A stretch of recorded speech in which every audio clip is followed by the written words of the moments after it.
All right, good evening, Psychology's magazines readers, viewers, and subscribers.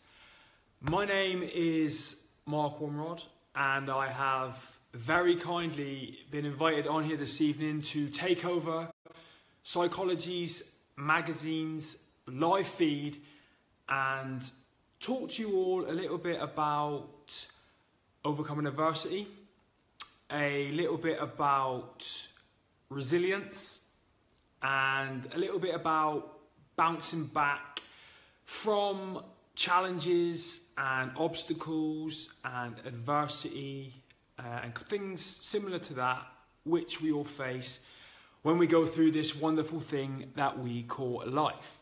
But I am very, very aware that there are 1.3 million people subscribed to this page, and there's probably 1.3 million people on this page who have no idea who I am.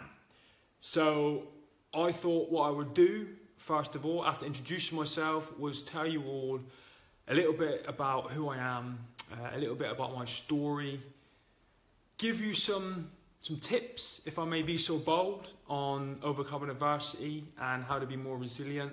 And then if we have time at the end, I would love to take 3 to 5 questions, what you guys are writing down here in the feed, and do my best to feed back to you from my experience, all of these things that we're going to cover. So, for those of you that have just joined in, or who maybe didn't hear when I started, my name is Mark Ormrod. I am a former Royal Marines Commando, and way back now, just over 10 years ago, on Christmas Eve 2007, I was serving out in Afghanistan with the Royal Marines, and on the way back home from a routine foot patrol, I stood on and detonated an improvised explosive device, which unfortunately resulted in me losing both my legs above the knees and my right arm above the elbow. So that, I hope, qualifies me in some way, shape or form to talk to you guys today about resilience, about overcoming adversity, and about bouncing back and creating what I'm very proud to say is an incredible life after having come out the other side of something which was pretty tragic. So let me take you all back 10 years plus, and I'm going to quickly run through my story of what happened to me, how I overcame it, how I got to where it is that I am today, and then, like I said, hopefully give you guys some tips that I picked up along the way on how to deal with the challenges and the adversity and a lot of the negative issues that we face in our lives. So, like I said, it was Christmas Eve, way back in 2007. I was serving in Afghanistan with the Royal Marines, and I was out on a routine foot patrol. I was just about to finish up for the day, go back to our base, and then actually enjoy a couple of days R&R, which we were gifted, being so close to Christmas, the next day obviously being Christmas Day. And on the way back in, unfortunately, I stood on and detonated an improvised explosive device, which resulted in me losing both my legs above the knee and my right arm above the elbow, and subsequently made me the UK's first triple amputee from the conflict. Now, I'm quite restricted on time this evening. I'm very aware that a lot of you are probably eating your dinner, so I don't want to gross you out too much by going into graphic detail about exactly what happened when I was injured. But what I will tell you is that it involved me and a medic having to pick up several of my body parts, which were still semi-attached to my body, and put them on my stomach while I was evacuated out of a minefield on a stretcher. It involved me falling out the back of a vehicle, which was evacuating me back to a helicopter landing site, and being held half in, half out the vehicle by the driver, who reached out and grabbed my protruding femur bone from my right leg.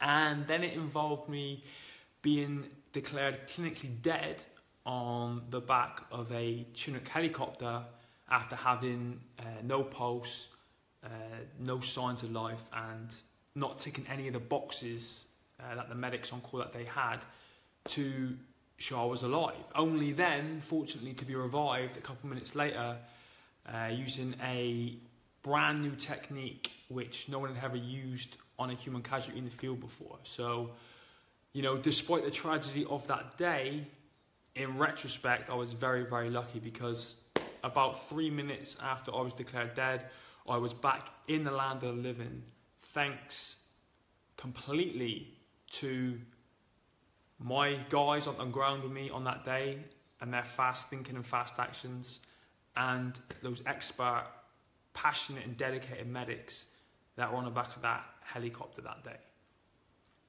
So once they did that, once I was stabilised and they brought me back from death, I was flown back to another camp in Afghanistan, camp called Camp Bastion, where I was taken to the field hospital, and the surgeons that were on duty that day made the call that the only way they were going to save my life was to amputate what were pretty mangled limbs above the knees and above the elbow. Now, once they had done that, I was bandaged up, I was stabilised, and when those doctors and surgeons agreed that I was stable and fit enough to survive a flight back home to the UK, I was put on a plane, flown back to the UK, where I landed in Birmingham in a hospital that no longer exists, called Selly Oak, at about 4 o'clock in the morning on Christmas Day. Now, when I got there, I spent 3 days in a drug-induced coma, and then another 4 days on the intensive care ward with round-the-clock medical care, because when the device exploded, there was a lot of dirt and sand and just garbage blown up into my open wound, so it was quite a high infection risk. So I was monitored for the entire week around the clock to make sure that when I came out of that coma, that I didn't die from any complications or any potential infections that I may have had to battle. Now, after a week on the intensive care ward, I was moved up to the burns and plastics ward, which was where I was to be gradually brought out of my drug-induced coma, and then, I guess, given the opportunity to understand and accept what had happened to me, to give me the opportunity to figure things out and try and make sense of this all and develop some sort of plan as a way forward. And it also gave me the chance to rebuild my strength and, you know, get myself up back in the land of the living, and then progressing with my rehab really as quickly as I could. Now, that was a huge, as you can imagine, change in my life. I was 24 years old at the time, you know, but despite being 24, you know, despite having suffered these injuries and despite really having no idea what it was the future held, I kind of knew that I had to just get on with things and deal with it. You know, these limbs, even at that early stage, I knew, well, it's common sense, but they're not growing back, and I had to accept that as early as I possibly could, and then figure out what I was going to do from there. So I spent another 5 weeks in hospital, again, regaining my strength, doing some very, very light physiotherapy, trying to build up some strength in my muscles so that when I eventually left hospital, I could get straight on into my rehab and concentrate on that as fully as I could. And then after 6 weeks in total in hospital, I moved to a place called Headley Court Rehabilitation Centre, just on the outskirts of London, in a place called Leatherhead in Surrey. And when I got there, that was when I was eventually, once all my wounds had healed, I was eventually to be issued with my prosthetic limbs, and then start that long, actually quite painful journey, learning to walk again and trying to regain my independence. Now, I'm restricted right here to like 20-25 minutes max, and I really don't want to disrespect Psychology magazine and go over that. And I could talk for hours and hours and hours about rehab, but what I will say in this short time that I have is that it was probably one of the hardest things I ever did in my life. This is where I really, although I would say resilient before this, having gone through training to be a Royal Marines Commando and deployed around the world on operations and exercises, this is really where I had to develop resilience. I had no choice, you know. When you have no choice, it is amazing what you can actually do. You'll learn a lot about yourself when your back's against the wall and the only choice that you have is to fight through and keep on moving forward. So I got myself to a position where I was strong enough and fit enough and well enough to eventually get my prosthetics. And then I started setting myself goals, because that, to me, is the key that everything revolves around. Resilience, motivation, growth, progression, whatever it is you're looking for me, setting goals is the key and the foundation for everything. So as soon as I possibly could, excuse me, about 3 weeks into my rehab, I set myself a goal that when my unit came back from Afghanistan, we had a big medals parade where the whole unit would come and do the kind of the march and stuff and the drill and get presented with their medals, that I was going to use these prosthetics to walk onto that parade ground, stand shoulder to shoulder with those guys that I fought with, and then get that medal presented to me in the way that I really, really wanted to. And after lots of blood and sweat and tears and temper tantrums and lots of foul language on my behalf, that day came around, and I was fortunately able to do that with a lot of support from a lot of great people that helped me get there. And that, for me, post-injury, was a real turning point. You know, from that point there, I knew that setting goals was one of the most important things that I was ever going to do in my life. And it was crucial to my life, to growth, to progression, to moving forward. And it became, I'm not going to say an addiction, an obsession maybe, something that I really enjoyed.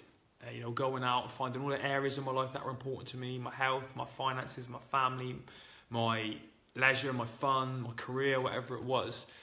And setting goals in all those areas, developing some sort of plan, you know, so that I had a road to follow and a map to follow, and then just going out there and doing whatever it was that it took and whatever it was I could to go out and achieve those goals. And that really, in a nutshell, that is what got me through my rehab, out of the military, out of rehab, all the way through my life pretty much to where it is I am now. So, guys, that is the story in a nutshell. I could go into a lot more gory detail about it, but like I said, we don't have time, and I don't want anyone throwing up their dinner that they may be eating now or may have just eaten. But I hope that qualifies me to be here this evening to talk to you guys about overcoming adversity and resilience and bouncing back. Now, in my experience, when it comes to developing resilience, there is only one thing you can do, and that is just keep trying. You know, the mind, and I was told before I came on here by the guys at Psychology magazine that their audience really enjoy learning about mindset and how to develop it and how to strengthen it. And the mind, guys, is like a muscle. You know, the more reps you do on a bicep curl, you know, and you feed it the right nutrition, proteins, carbs, fats, the bigger and more stronger that muscle is going to get. It's the same with the mind. You have to train it, and you have to be constant and consistent with it, and just increase the reps. So, you know, for me, going through rehab, that was getting up every day when I was sore, when I was bleeding, when I had blisters on the ends of my legs, when I was tired, and it was just repping it out. You know, taking one more step, improving by 1%. Just keep on going forward, keep on going forward, keep on going forward, and then developing, you know, that resilient mindset at the same time as a much stronger body. And you got to work it out all the time. You know, when I was going through rehab, I became a big fan of personal development. You know, I was into it before, but when I was in rehab and I found I had a lot more free time to surf the web, to read books and everything, I really got into personal development. And I'm sure that this audience here are very familiar with a man called Anthony Robbins. So I went to an Anthony Robbins seminar, read his books. I actually went to all of his seminars to this point, and was around people who had the same mindset, who wanted to better themselves, to grow, to be better, to do more, to be more, and just to keep building a life for themselves and to take responsibility for their situation, and if it's a bad situation, to get out of it and to improve it and to make a better life for themselves. And I found that very powerful, and it helped me when I'm talking about repetition, reading the books, listening to the podcast, downloading audiobooks, going to seminars, being around like-minded people. I found really helped to develop my mindset, really helped to develop my resilience, and really helped to just push me on in my life. You know, and as weird as this might sound, because I'm sat here talking to you guys, missing 3 limbs, this is probably the smallest part of my life right now. It's kind of been and gone, and I've done it, and I like to think dominated it quite a long time ago, but that resilience has been so key in the rest of my life with other things that have come along ever since it. So when it comes to it, guys, there is no easy way around it. You know, whether you're facing challenges, you know, some sort of adversity, some sort of difficulties in your life, to develop a resilient mindset, you just have to rep it out. You know, you just have to face these things head on. You know, a good tip, and this may sound weird and some people might struggle with this, is to look for the good in every situation. Because trust me, no matter how dark the situation is, you know, there's always some good in it. You know, I thought, lying in a hospital bed, what can be good about losing 3 limbs? Well, actually, I believe in my heart it's made me a better person. It's made me a stronger person. It's given me more of a sense of wanting to help other people and to contribute to other people. I believe it has taken me to a place where I wouldn't have come to had I not been injured. It's given me the opportunity to provide a great life for my family. It has given me countless opportunities, you know, and ones that I've grasped with, I was going to say both hands then, but grasped with one hand and one hook and took them, you know, and it's helped me create an incredible life, and one that I'm truly grateful for, because as hard as it was, I looked for the good in my situation, you know, and I eventually found it, and I capitalized on it, and I moved on it, and, you know, that was the key to success for me. So, you know, like I say, going back, you just got to face it, you got to rep it out, you've got to set yourself goals, you know, and you've got to do what it takes to achieve those goals. And here's another tip, you know, when it comes to that, to achieving your goals, you know, don't be shy. Don't think, oh, someone's going to laugh at me if I set a goal all the way up here. You know, do what you want to do. Do what makes you happy. And if people laugh at you, so be it. What I've done in my life is limited the time that I spent with those people. I've chosen consciously to be around people that are empowering, that are motivating, that are encouraging, that believe in me, that want to see me achieve my goals. And that's been a real powerful thing for me too, in overcoming adversity. So that's something that I'd highly recommend. Get a good group of people around you. Limit the time that you spend with what I call morale vampires, who can suck the good out of anything. And set yourself goals and do whatever it is that it takes to go out there and achieve them. Now, another thing that I found very, very powerful when you are facing adversity and you're facing challenges and you're facing difficulties in your life is try not to focus too much on the negative, and try and find, and you can do this, believe me, I've done it for the last 10 years plus, try and find something in your situation to be grateful for. Now again, you know, it was hard trying to look at myself with 3 limbs missing and say, what have I got to be grateful for? I'm 24 years old. I've gone from being 6'2", weighing 16 stone to, I don't know how tall I am now, like 3.5 feet, you know, at my lowest 9.5 stone. What have I got to be grateful for? And then I looked around and I had great people around me. You know, I was in a great support system. My physiotherapists were fantastic.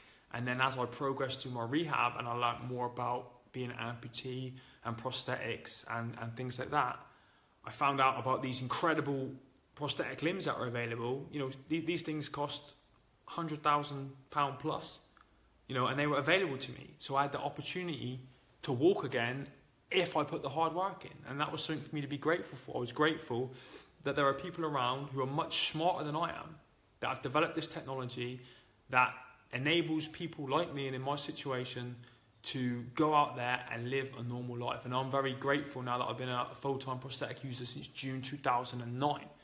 You know, so that's something to be hugely grateful for.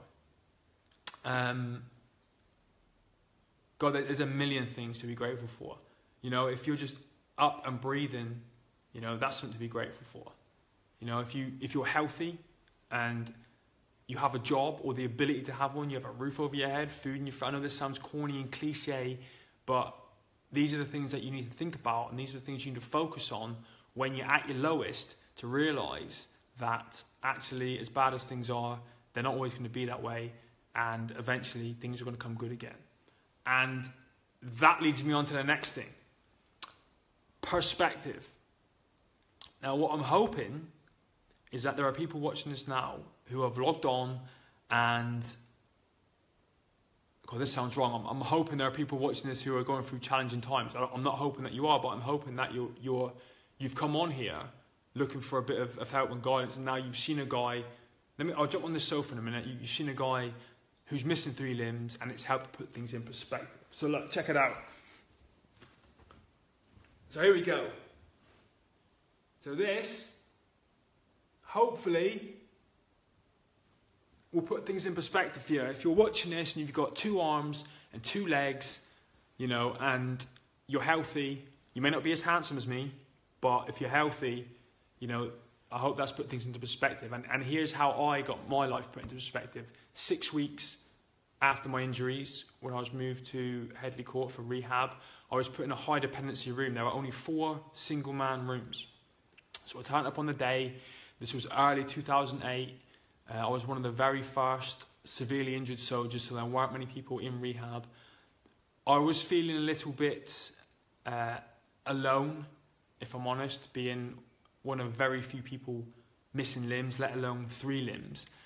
And then I got put into a room next to a guy who had a hand grenade go off by his head. And pretty much this whole entire part of his head was missing. He was younger than me. He had to be craned in and out of a bed.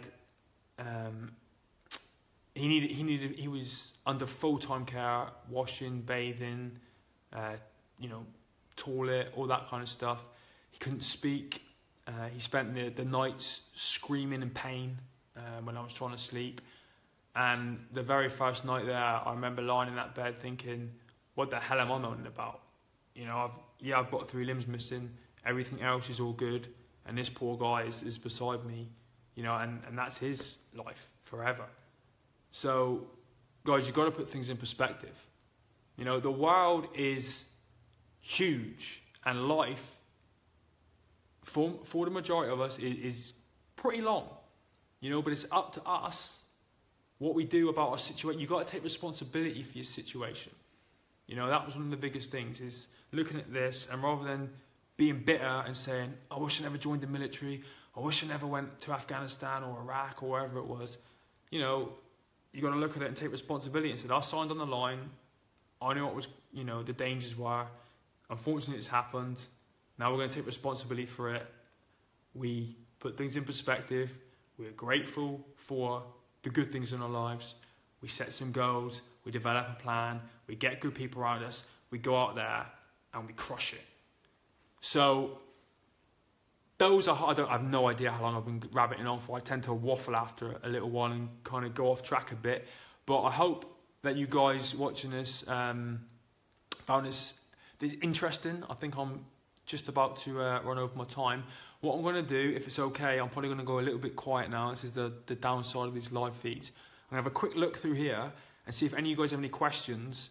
And then I'm going to do my best. I'm going to very quickly answer between 3 and 5.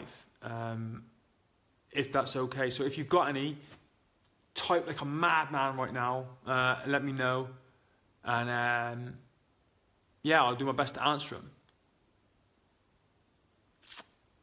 Okay, so Jill says, keep up the great work you're doing. Truly inspiring words. Uh-oh, you've gone. Okay, Jill was just, oh, there she is. It's so easy to fall out of this way of thinking, so thank you for putting things back into perspective. There you go, guys. It's perspective. Here's the thing. Tomorrow, go out. You know, when you're walking around town, when you're at work, whatever you're doing, and whatever it is you're dealing with right now, look at the people around you. And generally what we tend to do is look at everyone who's got it better than us. Now consciously try and find someone who you look at and you think, damn, you know, I'm lucky I'm not that person. You know, and I mean that with all respect. You know, if you see someone, like I just said, who was, you know, I'm severely disabled. I saw someone who was even more severely disabled than me, and that put things in perspective for me. So always try and put things in perspective.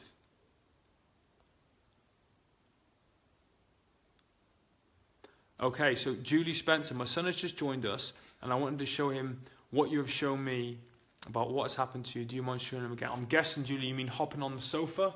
So bear with me. I don't know if you can see this too well. Julie's son. So we're missing one arm. This is my friend. We call him McNubbin. And both legs too. And because you weren't on the feed at the beginning, mate, I could just quickly recap. I was a Royal Marine in Afghanistan back in 2007, Christmas Eve.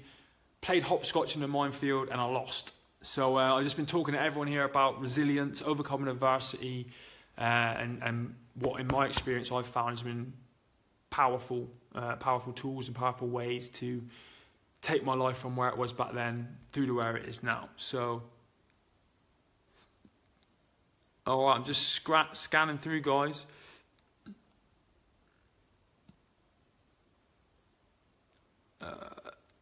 Just talk amongst yourselves. Can any of you sing? Would any of you like to sing me a song while I'm scrolling? Do-do-do.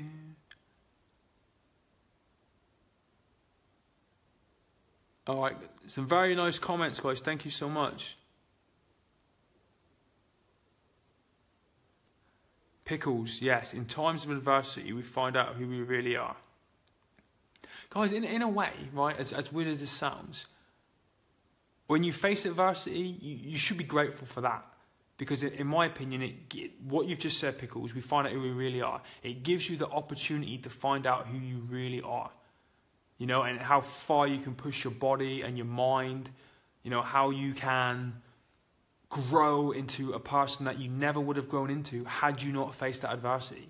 You know, in some ways, adversity is a gift. You know, but no one looks at it that way because it's hard to. But if you consciously do and you consciously try, you know, when you come out the other side, you'll be very grateful that you went through that journey, just as I am. All right. I can hear someone singing. No, I can't.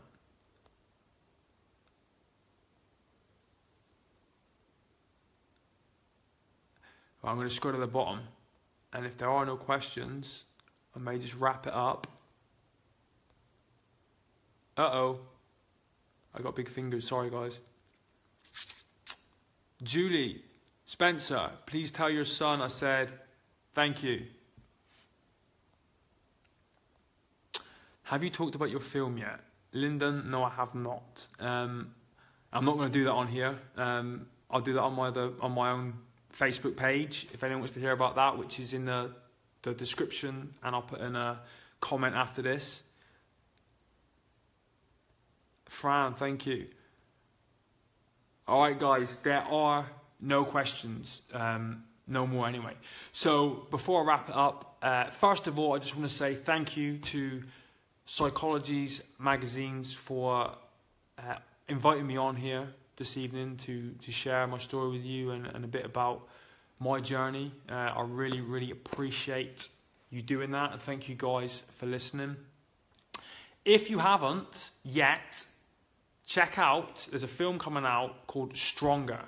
Stronger is about a guy called Jeff Bowman who was watching his girlfriend running in the Boston Marathon, and he stood beside the terrorist that set off one of the bombs. Jeff lost both his legs above the knee, and he's played in the movie by Jake, I'll probably pronounce this wrong, Jake Gyllenhaal or Gyllenhaal.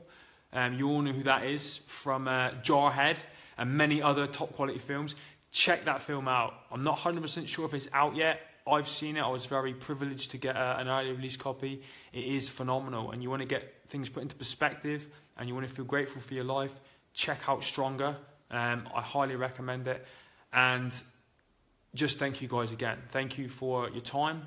I know you could have been anywhere this evening, but you've chosen to be here. Psychologies magazine, thank you for everything. I hope we get to work together again in the future. Guys, enjoy the rest of your evening, and I'm very, very grateful for your time and for your attention. Thank you all.